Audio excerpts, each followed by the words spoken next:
అందరికీ నమస్కారం. రాజేపేట గ్రామస్తులందరికీ కూడా పేరు పేరున నేను నమస్కారాలు తెలియజేసుకుంటున్నా. అమ్మ, నాకు తెలుసు మీరందరూ కూడా బల్క్ డ్రగ్ విషయంలో కొంత ధర్నాలు చేయటం, అదేవిధంగా ఈరోజు మీరందరూ కూడా ధర్నా చేయడానికి ఈరోజు బయటికి రావడం కూడా జరిగింది.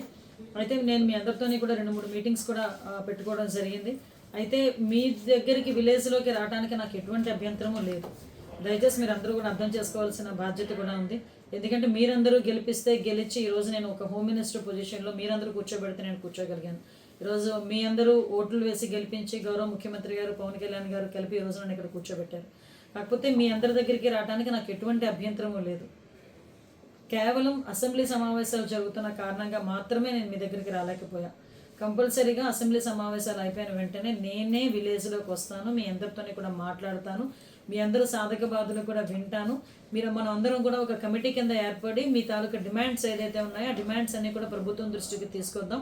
ప్రభుత్వం దృష్టికి తీసుకొచ్చి ప్రభుత్వం ఏదైతే చెప్తుందో దాన్ని విని దానికి అనుగుణంగా మనందరం కూడా ఫాలో అవుదామని మీ అందరికీ కూడా తెలియజేసుకుంటూ, ఏ రోజైనా మీ అందరి బాగు కోరి మీ అందరి అభివృద్ధి కోరే నేను ఉంటానని మనస్ఫూర్తిగా మీ అందరికీ తెలియజేసుకుంటూ, అసెంబ్లీ కాగానే మీ అందరి దగ్గరికి వచ్చి ఊర్లోకి వచ్చి మీ అందరితోని కూడా మాట్లాడతానని తెలియజేసుకుంటున్నాను.